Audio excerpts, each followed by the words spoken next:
Almost 27 years ago, I landed my first job out of college working in politics at the Texas Capitol.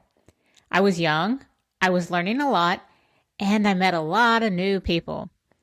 A lot of those people I stayed connected with over the years. Not in a strategic way, not because I had a plan, just because that is how I move through the world. I stay human with people. About 12 years ago, I needed a new job. Bad. I reached out to my network, and one of those relationships from almost 26 years ago became 11 or 12 years of employment. My current job came the same way. I did not apply for it. Someone who knew me and my work asked me to come on board. It came to me through relationships. Every significant opportunity in my career and life has come through someone I already know. That is not luck. That is my design. Hey y'all, it's your podcast bestie Jama again. Last week we talked about what human design is and why finding it changed the story I was telling myself about doing multiple things at once. Today we are going deeper on one specific piece of my chart, my profile.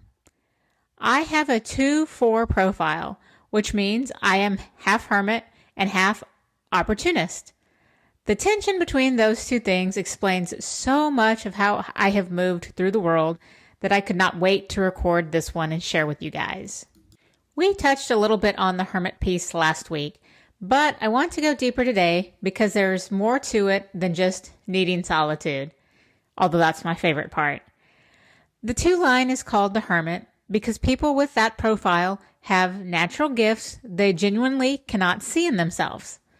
The gifts come so easily that they do not register as special. They just feel like being normal. Someone asked me not too long ago if I was one of those girls where everything just comes easily and naturally. And I kind of shrugged it off. However, my emotional support human was standing right there next to me, and he immediately said yes, even if she does not see it in herself. And that is exactly the thing. The people around you can see your gifts clearly. You genuinely cannot. Not because you're being falsely modest, because the gifts are so native to you that they do not feel like gifts at all. Running is the perfect example, because running's always the perfect example. But before perimenopause, before 40, running just worked for me. I never understood what the big deal was, pounding out 6-7 minute miles, while running a business, while working a demanding career, while training for marathons, while launching a podcast, doing all the things. People tell me they could never do what I do. To me, that's just a Tuesday. That is the 2 line, y'all. Your gifts are so native to you that you literally cannot see them from the outside. Last year, I heard comments twice, which was a little unexpected. Both times were at funerals. My cousin told me at my uncle's funeral that she does not understand how I show up online the way I do. And then also, a classmate said almost the exact same thing to me at her mom's funeral. She follows me online, they both do, and cannot figure out how I do what I do. 2 different people, 2 different occasions, the same observation. And both times, I honestly did not know what to say. It didn't make me uncomfortable or anything like that. Honestly, it made me proud because showing up as an introvert is not the easy choice. It would be so much easier to just stick to yourself and get by. But I know that if I do not do something, I would not have anything that I have. So I continue to show up anyways, in my own little ways, like this podcast. Here's something else that I have noticed too. The people who comment, share, and engage on social media are almost never the people you know in real life. Those 2 people never engage with me on social media. It is all the strangers on the internet that do. And that used to bother me a little bit. But now I just understand it as part of what it is. Because some of those strangers become real people in my actual world. Shocking, I run a lot of races, right? I talk about running a lot. So back when I was on the Brooks Run Happy team and had a way bigger following, yes, I deleted a lot of my following after my time as a run influencer. We, as a team, ran the Houston Marathon together. And at the expo, I had several people come up to me who followed me online and acted like they already knew me in real life. And then I remember a group of us on the team standing around at the start. We were all starting together in the same corral. And a girl walked up and said, "Hey, it's the Brooks Run Happy team." She knew who we were before we even met. And that is what showing up consistently online does over time. You do build real connection with people you have not met. And if you're lucky, they do become part of your world. And I will call most of them acquaintances. Some have turned into honest to goodness friends. But they are all real connections. People who are genuinely in my world now, who started as strangers on the internet. That is also the 2-line working in a very modern way. Now let's talk about the 4-line for a little bit.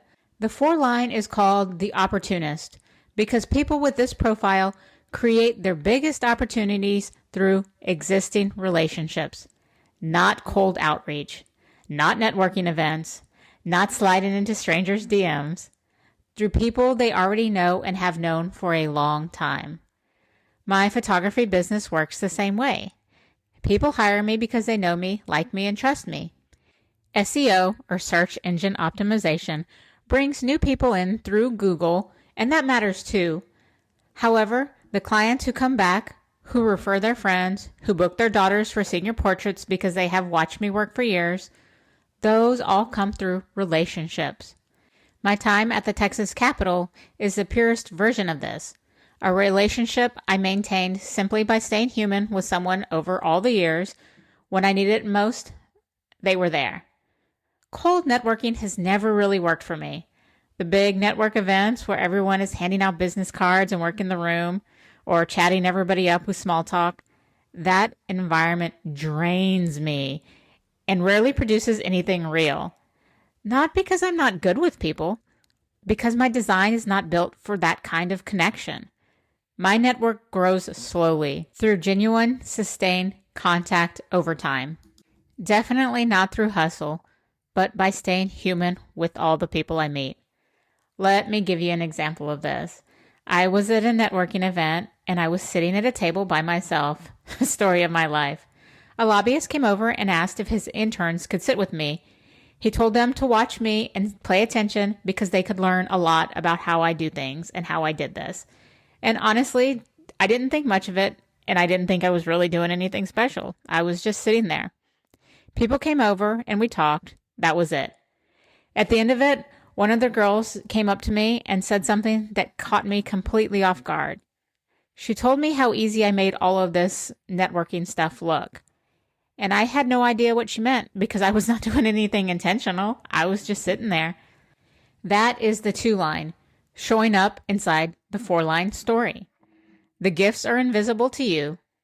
Everyone else can see them very clearly. Now, here is the interesting part. I've said this before. I need solitude to function. And my entire career has been built on relationships. Those two things should not be able to coexist. Yet they do, and here we are. I am so convinced that the reason is sports. I have always built and maintained my deepest connections through running, through the Senate softball team that I joined 27 years ago, through the Brooks running community or other local run clubs or run events, through every athletic community I have ever been a part of. Here's the thing. Sports gives you something to do together and then a defined end time. Same thing with my photography crew and my photography groups. There's always a defined end time. You connect deeply for a finite period, and then you go home. No small talk, no forced mingling, no standing around a room trying to think of something to say. Just shared effort and real conversations with the people you genuinely gravitate towards. Then you get to go home and recharge. Even in larger group settings, I tend to find the people I am the most comfortable with and stick closer to them. I break every big event down into smaller pockets of real connection. Small talk does not interest me. Real conversations is what builds something lasting. And that is where I put my energy. And honestly, that's why I've stepped back from social media and started this podcast. I did not design this system consciously. My design designed it for me. And looking back now, it makes complete sense. So what might this all mean for you? If you have always found big networking events exhausting, but somehow always end up with opportunities through people you already know, you just might be a 4-line. If people keep pointing out gifts in you that you genuinely cannot understand what the fuss is about, you just might be a 2-line. If you need solitude to recharge, but your best connections are deep and lasting, you might be both like me. So pull your own chart and find out. Again, I'm going to link to Tracy Hill's link in my show notes to pull it for free. Again, she knows a lot more about this than I do. So next week, we're going into sacral authority and what it means to trust your gut when your brain will not shut up. And this one is personal, y'all. I have spent years overriding mine, and my body had some things to say about it. But that's all I've got for now. Until next week, bye for now, y'all.